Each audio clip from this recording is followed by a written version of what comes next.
In that public exam, the pass rate in the control group is 50%. In the treatment group, it's 75%. So that's almost astronomical increase. Nothing increases things like that. How did it happen? Not through learning very specific skills, but just through trusting the fact that kids are also intelligent beings. They can also talk about content and have interesting things to say. The core failure of the education system is to not trust the intelligence of the children.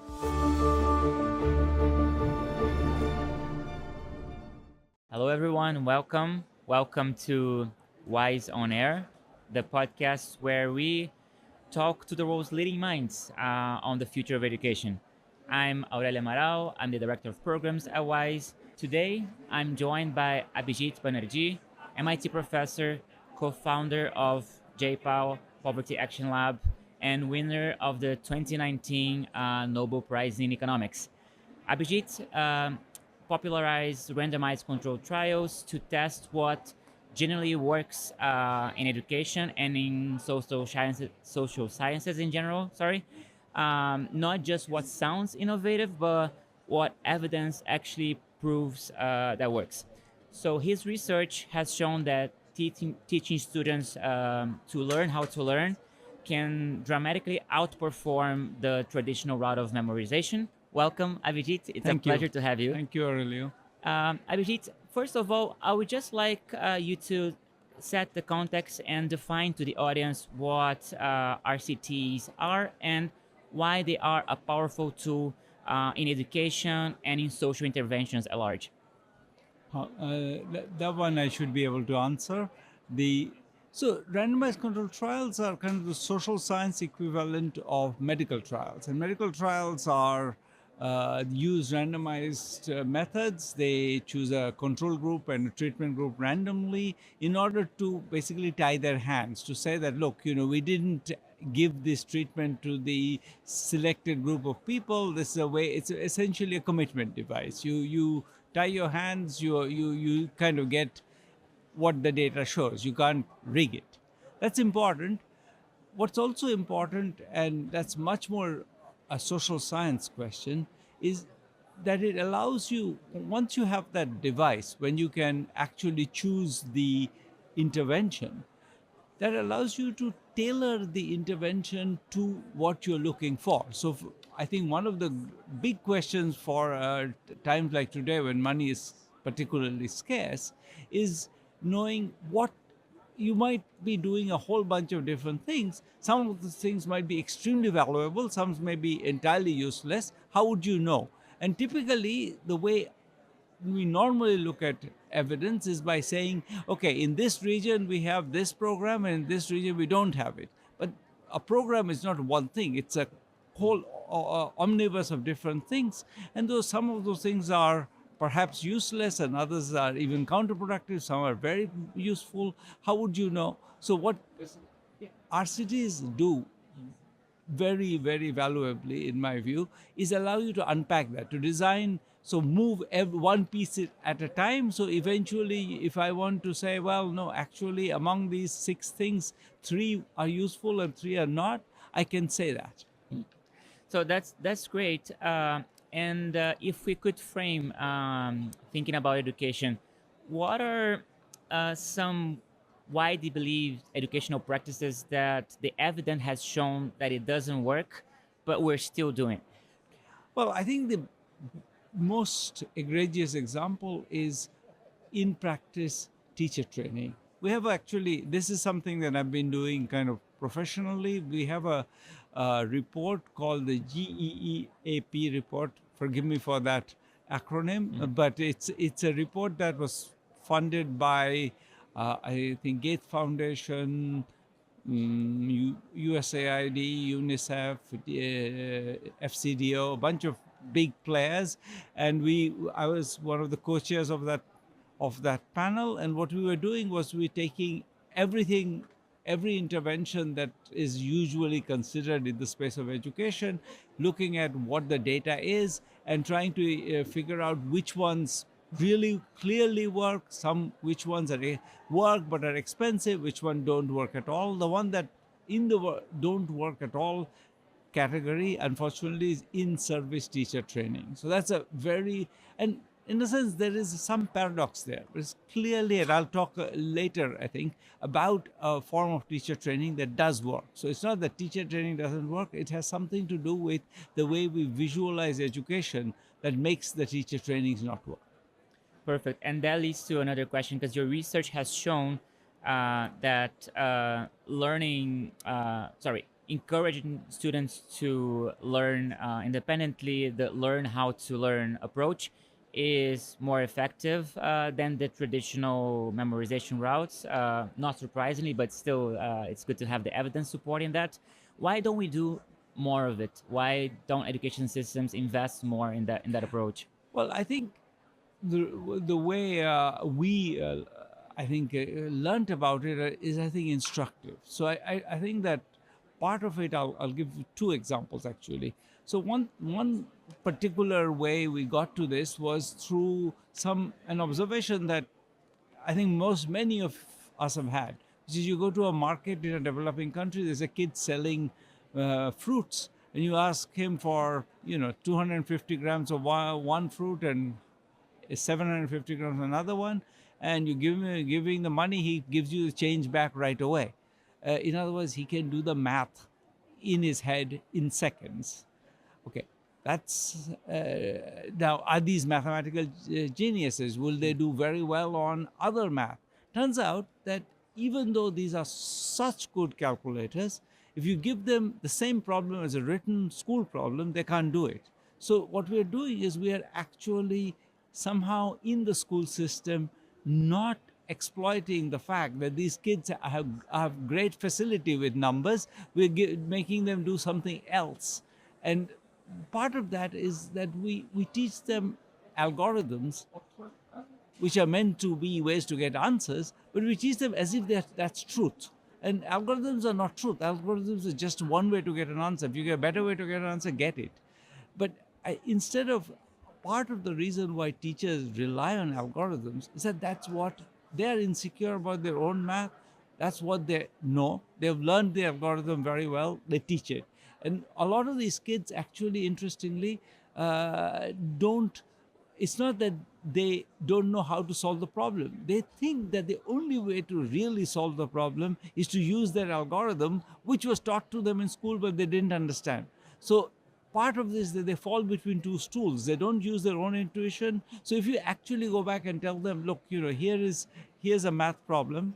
So we took these kids who were doing well in the market, gave them math problems.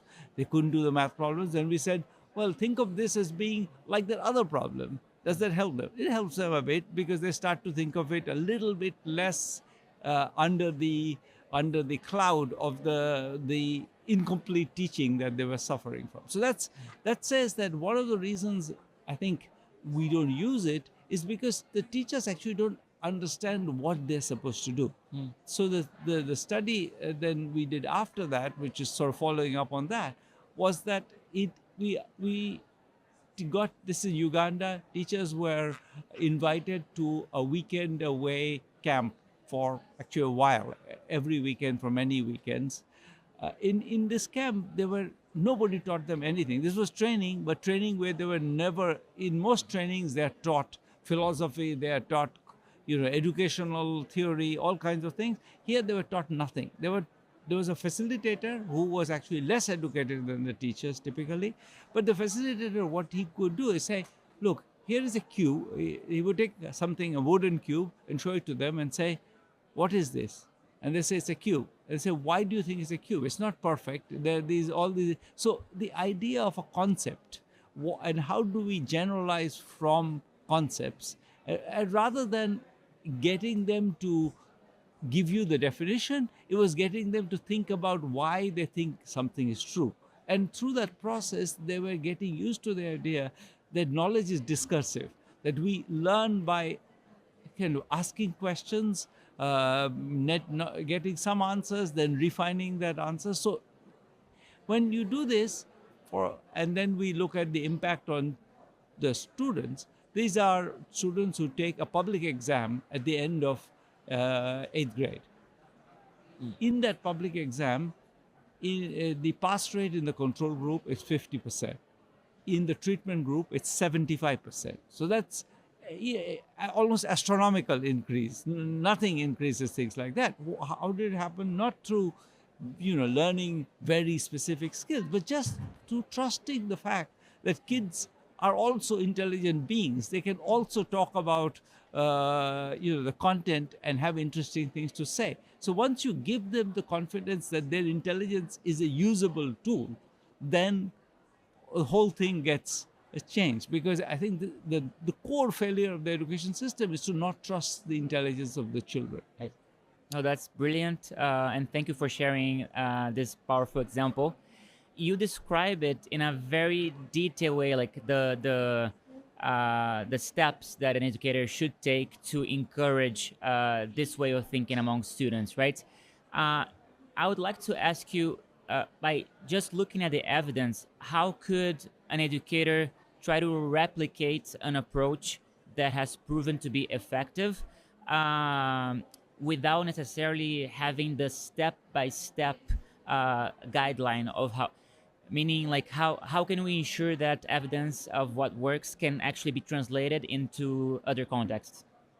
Let me say two things. One is, I'm not sure that I agree with the spirit of that question, because I'm not sure that, I mean, the teacher trainings are actually extremely specific. It's not that you get teacher training is vague. It's like, this is how you teach how to read, or so that it's not that. I don't think specificity per se is a problem. I'm not saying that what was in this training, they had brought some earth-shattering new thing that nobody had ever thought of.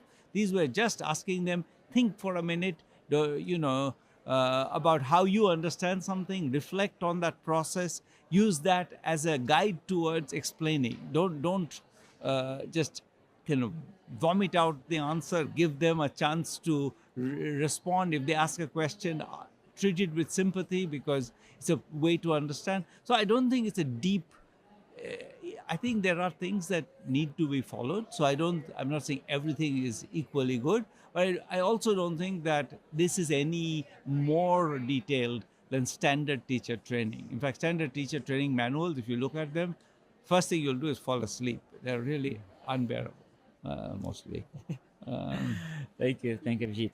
I wanted to move the conversation from the implementation in practice to policy at a higher level, right? So, what does it take to get evidence proven in studies adopted at the system level, right? We spoke about the adoption at the micro level. How can we ensure that these lessons are actually implemented by local, regional, and national policymakers? Yeah, that's an excellent question. I think this is something we learned the hard way. So we had exactly this idea that we were going to generate good evidence. We were going to go and tell people that, this is how you do it. And then we'll say, okay, thank you very much. Here's my PowerPoint. Bye-bye. Turns out that doesn't work. Maybe, surprise, surprise, maybe we were naive with this. But so what we realized is that often people won't say no. They'll say yes and not do it. And or the other one, which is very interesting, very instructive, is they would tell me, can you come here and help us implement this?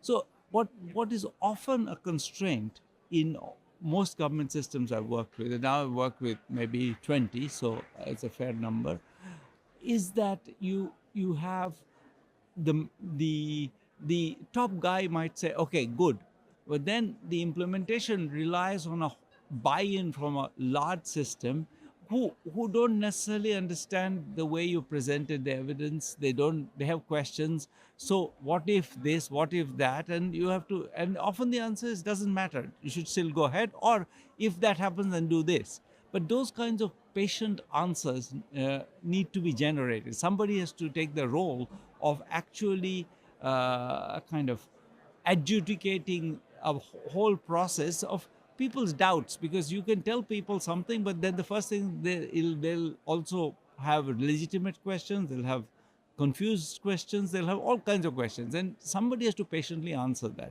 So we in JPAL, one thing we did was we set up a whole process by which if you are you're working with a government, as you're a researcher, you're working with a government system, you've done an experiment, it works very well, you want it to go to scale, you could actually um, get funding to employ some people in the government, place them in the government to help the government. Another model we've adopted is what we call an embedded lab model, which is more be responsive. So imagine the education department has an embedded lab. The education department then, when it has a question, how do we do this? The lab is there to answer that question and then to say, well, there is this evidence and you can use it and this is how you would use it. So we've been building embedded labs in many governments. So for example, in the region there, in the government of Egypt, we have two labs which are exactly serving this purpose, just being and Egypt, and as a result Egypt is a country where we're also generating very large numbers of RCTs, and lots of results are being. It's in the region. It's the place where the most action is happening. Partly because of exactly this connection, because we're getting questions people really want answers to.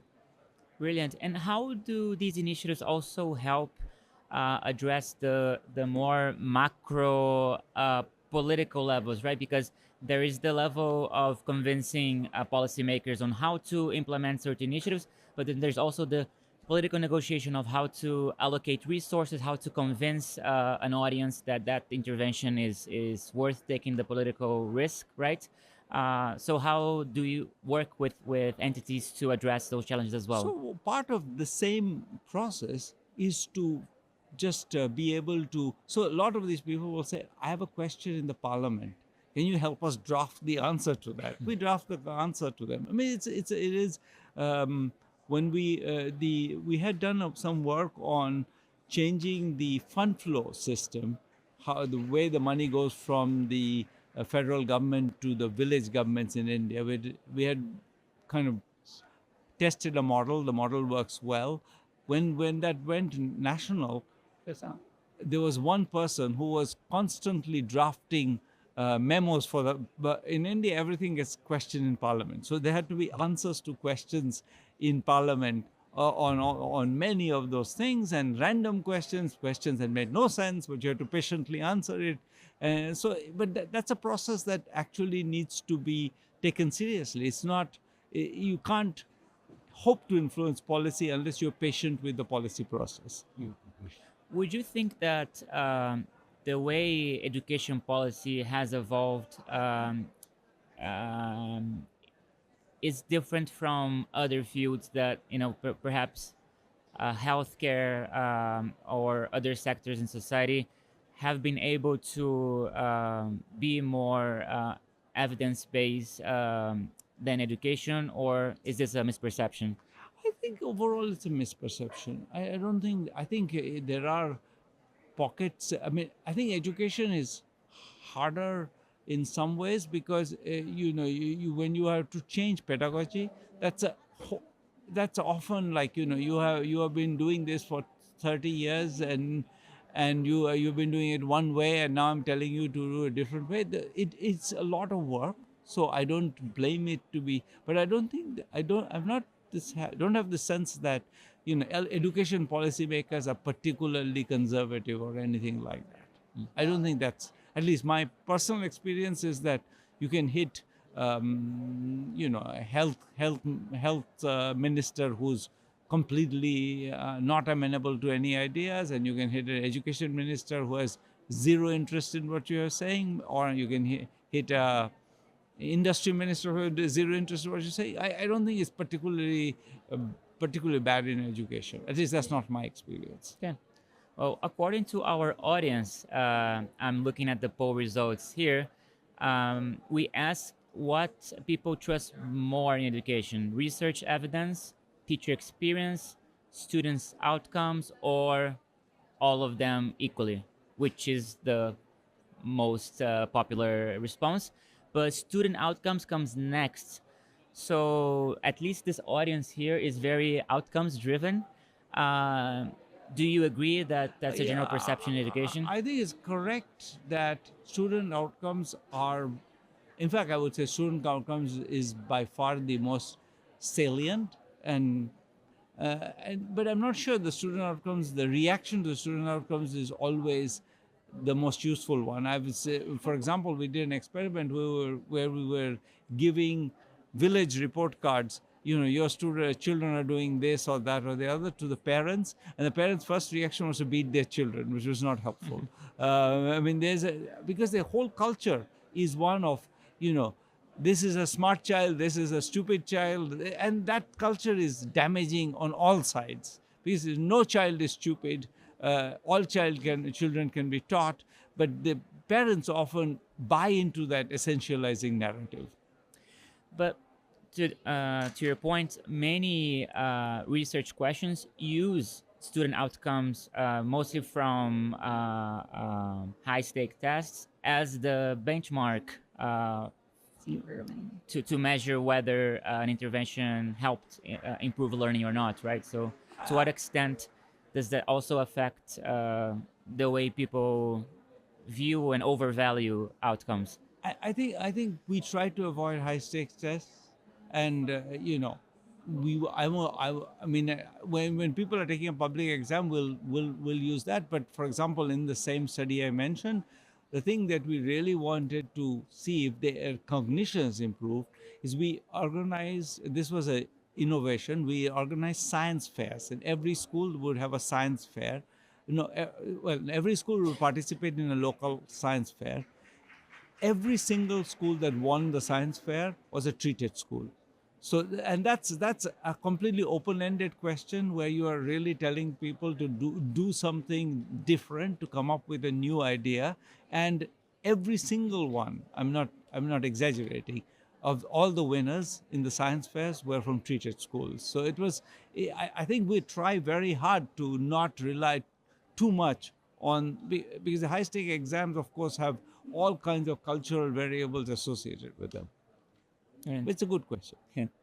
um, so I would also like to ask you to people who might criticize the RCT approach, that that's too costly or it takes too much time in certain occasions. What alternatives are out there to also help decision makers better decide on how to plan interventions and policy?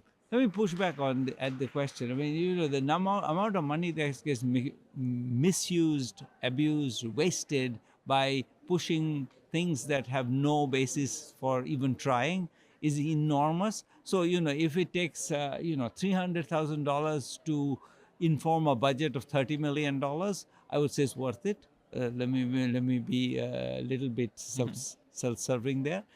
That said, I think a lot of what we miss is just the obvious. Sometimes we don't look at the obvious. I give you this example of the children in the markets.